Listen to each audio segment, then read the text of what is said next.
को लेकर सियासी हलचलें तेज हैं।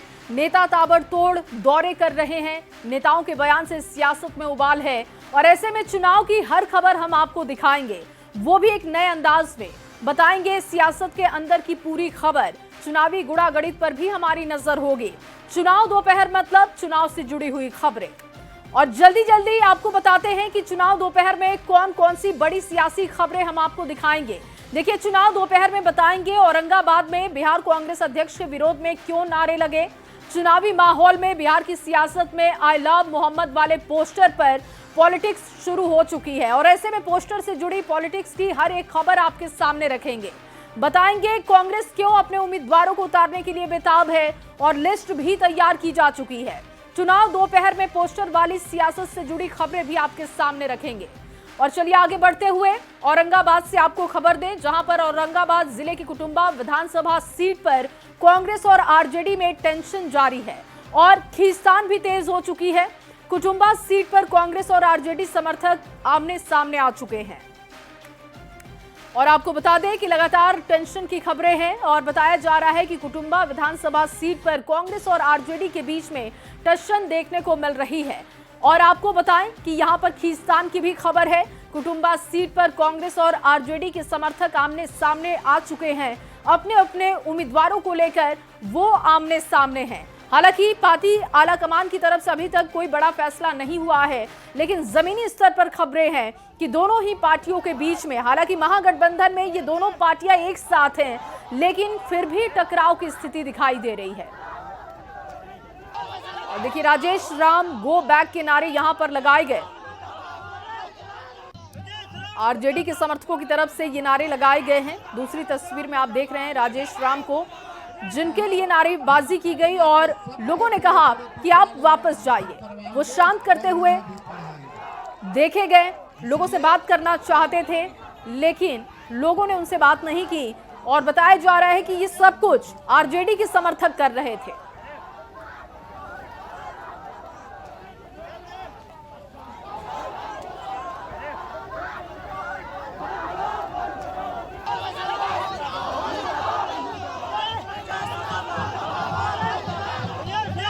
तो चुनाव दोपहर में बड़ी खबर औरंगाबाद से आपके सामने रखने जा रहे हैं, जहां पर आरजेडी समर्थकों ने कांग्रेस प्रदेश अध्यक्ष और कुटुंबा विधानसभा के विधायक राजेश राम के खिलाफ जमकर नारेबाजी की है, जिसका वीडियो सोशल मीडिया पर तेजी से वायरल हो रहा है।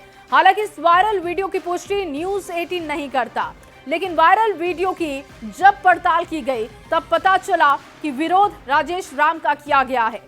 औरंगाबाद का कुटुंबा ऐसी विधानसभा सीट है। कुटुंबा सीट से बिहार कांग्रेस के अध्यक्ष राजेश राम एमएलए कांग्रेस और आरजेडी के बीच में खींचतान दिखाई दे रही है और राजेश राम कुटुंबा से 2 बार विधायक रह चुके हैं।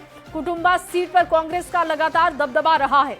आरजेडी कुटुंबा सीट पर अपने प्रत्याशी को उतारना चाहती है और इसी बात को लेकर यहां पर विरोध दिख रहा है। आरजेडी ने सुरेश पासवान का नाम आगे कर दिया है। सुरेश पासवान आरजेडी सरकार में मंत्री रह चुके हैं। आरजेडी कुटुंबा में कांग्रेस को कमजोर करना चाहती है और राजेश राम का विरोध एक राजनीतिक संकेत भी दिखा रहा है। कुटुंबा सीट महागठबंधन की एकजुटता की परीक्षा बन चुकी है। कांग्रेस का दावा है कि सीट पर उनकी पकड़ अटूट है, जबकि आरजेडी अपने दांव से कांग्रेस पर दबाव बढ़ाना चाहती है। पूर्व मंत्री सुरेश पासवान आरजेडी से चुनाव लड़ना चाहते हैं और आरजेडी के टिकट पर कुटुंबा से चुनाव लड़ना वो चाहते हैं। देखिए, 2010 में भी लालटेन के सिंबल पर यहां से चुनाव लड़े थे। जेडीयू के ललन राम ने उनसे हार मिली थी। 2015 विधानसभा चुनाव की बात की जाए तो चुनाव से पहले वो आरजेडी छोड़कर बीजेपी में चले गए। 2015 चुनाव में ये सीट एनडीए में जीतन राम मांझी के खाते में चली गई। नाराज होकर सुरेश पासवान निर्दलीय ही मैदान में उतर गए। 6640 वोट लाकर तीसरे नंबर पर वो रहे थे और इसके बाद सुरेश पासवान की आरजेडी में वापसी हो गई थी और पासवान औरंगाबाद के देव से 2 बार विधायक रह चुके हैं। आरजेडी सरकार में मंत्री भी वो रह चुके हैं और अब माना जा रहा है कि ये जो विरोध हो रहा है, कांग्रेस पर दबाव बनाने की कोशिश आरजेडी की तरफ से हो रही है, वो इस वजह से कि वहां से उम्मीदवार को बदल दिया जाए। कुटुंबा सीट महागठबंधन की एकजुटता की परीक्षा बन चुकी है। कांग्रेस का दावा है कि इस सीट पर उनकी पकड़ अटूट है, जबकि आरजेडी अपने दांव से कांग्रेस पर दबाव बढ़ाना चाहती है। देखिए, पूर्व मंत्री सुरेश पासवान आरजेडी से चुनाव लड़ना चाहते हैं। आरजेडी के टिकट पर कुटुंबा से चुनाव वो लड़ना चाहते हैं। 2010 की बात की जाए तो लालटेन के सिंबल पर यहां से वो चुनाव लड़े थे। जेडीयू के ललन राम से उन्हें हार मिली थी। 2015 की बात करें तो विधानसभा चुनाव से पहले आरजेडी छोड़कर बीजेपी में चले गए। 2015 चुनाव में ये सीट एनडीए के खाते में गई और एनडीए में जीतन राम मांझी के खाते में ये सीट चली गई। नाराज होकर सुरेश पासवान निर्दलीय ही मैदान में उतर गए। 6,640 वोट लाकर तीसरे नंबर पर रहे। बाद में सुरेश पासवान की आरजेडी में वापसी हो गई थी। और देखिए, पासवान औरंगाबाद के देव से 2 बार विधायक रह चुके हैं। आरजेडी सरकार में वो मंत्री भी रह चुके हैं। वायरल वीडियो पर वार पलटवार का सिलसिला शुरू हो चुका है। बीजेपी और जेडीयू ने महागठबंधन पर वार किया, वहीं कांग्रेस ने इस पर पलटवार किया। उपेक्षा कर देश विरोधी ताकतों के साथ रहिएगा तो यही गति होगी जैसा विधायक राजेश राम जी के साथ उनके विधानसभा क्षेत्र कुटुंबा में हुआ। राजेश ही न केवल वहां के विधायक बल्कि प्रदेश कांग्रेस के अध्यक्ष भी हैं। उनके साथ वहां के वोटरों के जबरदस्त विरोध प्रदर्शन के बीच एक स्कूल का शिलान्यास कर उन्हें बैरन वापस लौटना पड़ा। विधानसभा चुनाव के पूर्व राजद से कांग्रेस की दोस्ती का असर अब दिखने लगा है। जो वीडियो वायरल हुआ है उसमें पार्टी के साथ विधायक जी की भी फजीहत हुई है, यह शर्मनाक है। कांग्रेस पार्टी के प्रदेश अध्यक्ष मान्यवर राजेश राम जी को अपने ही विधानसभा क्षेत्र में विरोध का सामना करना पड़ा। विरोध का सामना इसलिए करना पड़ा कि इन 5 वर्षों के दरमियान जो उन्होंने अपने क्षेत्र के विकास के लिए क्षेत्रवासियों से जो वायदा किया था उस वायदे पर खरा नहीं उतरे और उनके नेता राहुल गांधी, प्रियंका गांधी बिहार में आकर बदलाव की बात करते हैं। बदलाव तो दरअसल कुटुंबा विधानसभा क्षेत्र सहित पूरे बिहार में कांग्रेसियों का होने वाला है। कुटुंबा के मौजूदा विधायक और हमारे प्रदेश अध्यक्ष आदरणीय राजेश राम जी की लोकप्रियता बढ़ रही है। बिहार में इंडिया गठबंधन की एक्सेप्टेंस बढ़ रही है। तो ठीक इससे डर के आग बबूले होके डर से भारतीय जनता पार्टी और प्रशांत किशोर के गुर्गे इस तरह के ऊंची हरकत कर रहे हैं। अरे नारा लगाने से थोड़ी कुछ होने वाला है। ये तो एक तरह की सोची समझी साजिश है। ये छटपटाहट में किया हुआ एक निंदनीय कृत्य है। प्रदेश अध्यक्ष माननीय राजेश राम जी कुटुंबा से जीत रहे हैं। और चलिए आगे बढ़ते हुए आपको एक बड़ी खबर दें। बिहार विधानसभा चुनाव की तारीखों के ऐलान से पहले इंडिया गठबंधन में सीटों के बंटवारे को लेकर गहमागहमी तेज हो गई है। कांग्रेस पार्टी ने अपनी दावेदारी की 36 सीटों को लगभग तय मानते हुए इन पर जल्द ही उम्मीदवार घोषित करने की तैयारी शुरू कर दी है। बता दें कि रविवार को दिल्ली में कांग्रेस स्क्रीनिंग कमेटी की लंबी बैठक इसी मुद्दे को लेकर हुई और ऐसे में कांग्रेस चुनाव को लेकर पूरी तरीके से तैयार है। आक्रामक तेवर के साथ चुनावी मैदान में कांग्रेस उतरना चाहती है। और अब आपको जल्दी से इन 36 सीटों का गुणा गणित बता देते हैं। देखिए, कांग्रेस का मानना है कि 2020 विधानसभा चुनाव में जिन सीटों पर उसने जीत हासिल की थी उसके हिस्से में वो स्वाभाविक रूप से आ जानी चाहिए। इसके अलावा पिछली बार जिन सीटों पर कांग्रेस दूसरे नंबर पर रही उनसे भी अधिकांश पार्टी के खाते में देने पर गठबंधन स्तर पर सहमति बन चुकी है। कांग्रेस की रणनीति है कि इन 36 सीटों पर जल्द से जल्द उम्मीदवार उतार दिए जाए ताकि वो क्षेत्र में सक्रिय होकर चुनावी तैयारी के लिए वो मैदान में उतर जाए। बता दें कि 2020 विधानसभा चुनाव में आरजेडी 144 सीटों पर लड़कर 75 पर जीत हासिल कर पाई थी, जबकि कांग्रेस ने 70 सीटों पर उम्मीदवार उतारे थे और पार्टी को सिर्फ 19 सीटों पर सफलता मिली थी। माले के 19 में से 12 विधायक जीते, जबकि सीपीआई की बात की जाए 6 और सीपीएम के 4 में से 2-2 उम्मीदवारों को जीत हासिल हुई थी। देखिए, इंडिया गठबंधन में सीटों का बंटवारा अभी फाइनल नहीं हुआ है, लेकिन कांग्रेस ने 36 सीट पर प्रत्याशी उतारने की अपनी पहली लिस्ट तैयार कर ली है, ऐसी जानकारी है। इस खबर के बाद बिहार की सियासत में घमासान मचा हुआ है। सत्ता पक्ष के नेता इंडिया गठबंधन की एकजुटता पर सवाल उठा रहे हैं तो कांग्रेस के नेता ऑल इज वेल का दावा कर रहे हैं। तो एक कल्चर ही रहा है जहां एक और लोकसभा चुनाव में राष्ट्रीय जनता दल बगैर गठबंधन के सहमति से अपने प्रत्याशी उतार रहे थे। आज वही काम कांग्रेस कर रही है। कांग्रेस पार्टी ये बताए ना कि 243 पर लड़ने की दम रखने वाले कांग्रेस पार्टी आज क्या उनकी हैसियत 36 सीट पे सिमट के रह गई है। सवाल तो उठता है ना कि महागठबंधन में कुछ भी ठीक नहीं है। इंडिया घटक दल के सभी दल शुरू से ही एक बात को एक ऑब्जेक्टिव बना के चल रहे कि जो घटक दल जहां से जीत सकता है वो सीट वहीं से ले, और इसे खास ध्यान रखते हुए इस बात पे बड़े ही विनम्रता से और समन्वय के साथ बातचीत हो रही है। लगभग सारी चीजें फाइनल हो गई है। बहुत जल्द आपको प्रेस वार्ता के जरिए सीटों के बंटवारे के बारे में बता दिया जाएगा। ईडी गठबंधन मतलब बेईमानिया गठबंधन। बेईमानिया गठबंधन में कांग्रेस पार्टी अपने 34 सीटों का घोषणा करने का बात कर रहा है। इसका मतलब कि सीटों की छीना झपटी आपाधापी लगा हुआ है। कोई किसी को एक दूसरे पर विश्वास नहीं है। सबको लग रहा है कि हमको ठग लेगा, हमको लूट लेगा। चूंकि ये सारे गठबंधन घपले घोटालेबाजों का है, तो ऐसा लगता है कि महागठबंधन में शामिल कांग्रेस जूतम पैजार करने की स्थिति में है और कांग्रेस राष्ट्रीय जनता दल और तेजस्वी यादव को किसी हाल में नेता मानने को तैयार नहीं है। इसीलिए कांग्रेस पार्टी अपने स्क्रीनिंग कमेटी में अपने नामों का अंतिम रूप दे रही है। इससे स्पष्ट है कि कांग्रेस पार्टी बिहार में हर हाल में अपर हैंड रखना चाहती है। तो बिहार में विधानसभा चुनाव होने में कुछ ही समय बचा हुआ है। चुनाव से पहले ही पटना में पोस्टर वॉर लगातार देखने को मिल रहा है। आरजेडी कार्यालय के साथ साथ पटना में कई जगहों पर प्रशांत किशोर के खिलाफ पोस्टर लगाए गए। पोस्टर के जरिए उनकी पार्टी को अपराधी और भ्रष्टाचार का गढ़ बताया गया और पोस्टर पर लिखा है, चारा चोर से भी बड़ा चोर प्रशांत किशोर।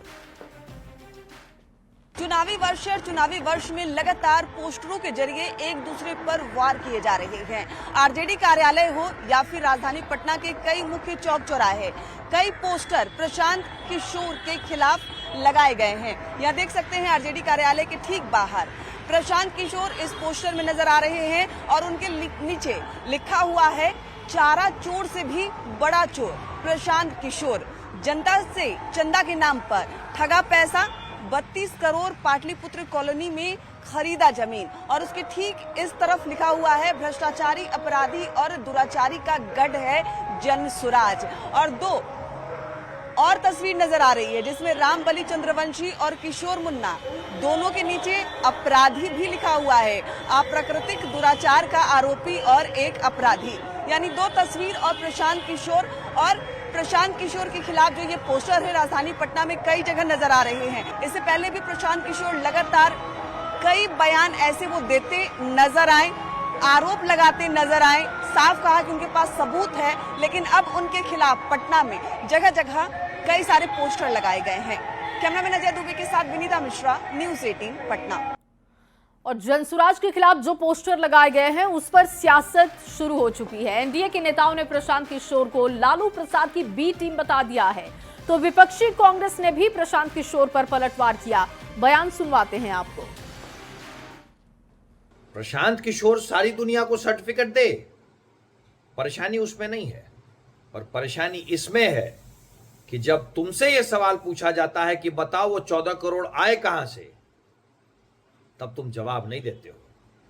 प्रशांत बाबू, तू इधर उधर की बात ना कर, बता ये चंदे वाला माजरा क्या है, वो 14 करोड़ आए कहां से। और प्रशांत किशोर बिहार में लालू प्रसाद यादव की मदद करने के लिए आया है। एक चारा चोर, दूसरा चंदा चोर। प्रशांत किशोर जी के द्वारा जो बेहिसाब खर्च किया जा रहा है, बिहार की जनता सारी चीज़ों को, इस पहेली को भी समझ रही है। लेकिन जनता दल यूनाइटेड और नीतीश कुमार जी की नीति हमेशा से ही आरोप प्रत्यारोप के बजाय काम पर ध्यान केंद्रित करने की रही है। भाई कोई ठिकाना नहीं है। प्रशांत किशोर जी बड़े खिलाड़ी आदमी हैं, खुद को रणनीतिकार कहते भी हैं। खुद ही लगवा लिया होगा होर्डिंग पोस्टर और उस पर अब रिएक्शन देंगे अपना। तो कोई ठिकाना है उनका? हो सकता है दूसरे लोगों ने भी लगाया हो, लेकिन प्रशांत जी ये काम खुद भी कर सकते हैं। खुद ही एक लगवा लो, फिर उस पर रिएक्शन भी देते रहो।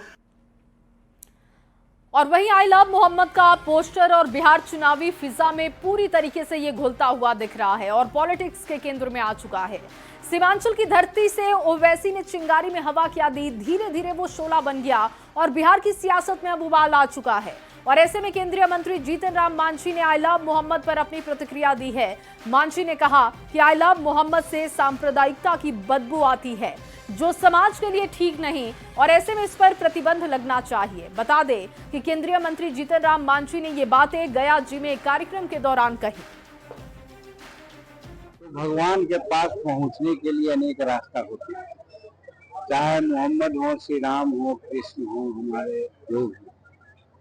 लेकिन जहाँ सांप्रदायिकता की जू आती है, उसके चलते अगर नाम किसी को लिया जाता है, जैसे लव मोहम्मद की बात की जा रही है, उसमें कहीं न कहीं सांप्रदायिकता की भूबास आई है। इसके चलते विरोध हुआ। पूजा करना और अपने धर्म को प्रचार करना हमारे संविधान में कहीं रोक नहीं, लेकिन उससे यदि समाज को घाटा होता है तो इस पर प्रतिबंध होना चाहिए। और वहीं जीतन राम मांझी ने कहा कि आई लव मोहम्मद का जोरदार तरीके से विरोध हो रहा है। साथ ही उन्होंने रामायण की चौपाई भय बिन होत न प्रीत का हवाला दिया। केंद्रीय मंत्री गिरिराज सिंह के बयान का भी समर्थन दे दिया। दरअसल कल गिरिराज सिंह ने बयान दिया था। मांझी ने कहा कि गिरिराज भी आई लव मोहम्मद का जवाब उसी अंदाज में दे रहे हैं। धार्मिक उन्माद फैलाने के लिए ऐसा अगर करता है तो हम समझते हैं कि भारत के संविधान में और भारत के संस्कृति में उसका कोई स्थान नहीं। तो अगर जय मोहम्मद की बात करते हैं, लव मोहम्मद की बात करते हैं, तो गिरिराज सिंह जय महादेव करते हैं, तो हम समझते हैं कि कोई अलग की बात नहीं है, उनको जवाब मिलता है। तो इससे भी कम से कम वो लोग सीख लें कि हमको जय आई लव मोहम्मद कह करके संसार को प्रचारित नहीं करना चाहिए।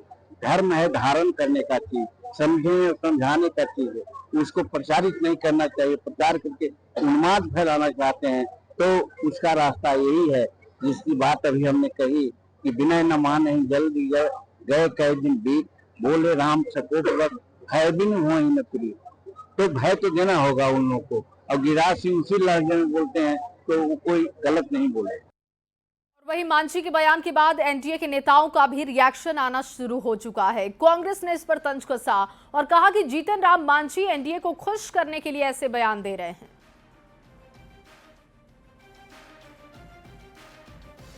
बिल्कुल सही कहा कि भयबिन होत न प्रीत, सांप्रदायिकता का जहर बोने वाले लोग, विभाजनकारी शक्तियां बार बार इस प्रकार का प्रयोग करती हैं भारत को तोड़ने के लिए। कई बार हम सभी ने देखा है कि वोट जिहाद की बात करना, नोट जिहाद की बात करना, हलाला सर्टिफिकेशन की बात करना, और उसके बाद दुर्गा पूजा के दौरान इस प्रकार की चीजों का प्रयोग निश्चित रूप से सांप्रदायिकता का जहर बोने का प्रयास एक बार पुनः भारत में हुआ है। व्यक्तिगत आस्था का विषय है, धर्म प्रदर्शन का विषय नहीं है। और हिंदुस्तान में तो साझी संस्कृति, साझी विरासत की परंपरा रही है। यहाँ कभी धर्म और जाति के आधार पे नफरत करने का रिवाज नहीं रहा। और हमारे संविधान के मुताबिक इस देश में सभी लोग एक दूसरे से मिलजुल के रहते हैं, और जो लोग भी उदंडता करेंगे निश्चित ही उस पर कानूनी कार्रवाई होगी। इसमें किसी की परामर्श की आवश्यकता नहीं है, और बिहार में तो कानून का राज है। कोई भी ऐसा धर्म, कोई भी ऐसा समूह को ऐसी कोई कार्रवाई करने के लिए आजादी नहीं दी गई है जिससे राज्य में किसी भी प्रकार का कोई उपद्रव हो, किसी भी प्रकार का कोई विशेष छूट किसी को मिले। नीतीश कुमार जी सभी सर्वधर्म समभाव पर काम करते हैं, और उसी का नतीजा है कि पिछले 20 वर्षों के दरमियान राज्य में कहीं भी अप्रिय घटना या शांति भंग होने का कहीं से कोई रिपोर्ट अभी तक नहीं प्राप्त हुई है। सर्वधर्म समभाव पर नीतीश कुमार जी काम करते हैं। देखिए, एनडीए घटक दल में भारतीय जनता पार्टी को खुश करने के लिए अभी प्रतिस्पर्धा चल रही है कि कैसे उनको ज्यादा सीट मिले। और मांझी जी तो खूब बेचैन है, इतना बेचैन है कि वो खुद खुले मन से कह चुके हैं कि अगर हमको इतना सीट नहीं मिलेगा तो मेरे पार्टी का दर्जा ही नहीं मिलेगा। इसीलिए भारतीय जनता पार्टी के लोगों को खुश करने के लिए सब अनर्गल बयानबाजी कर रहे हैं।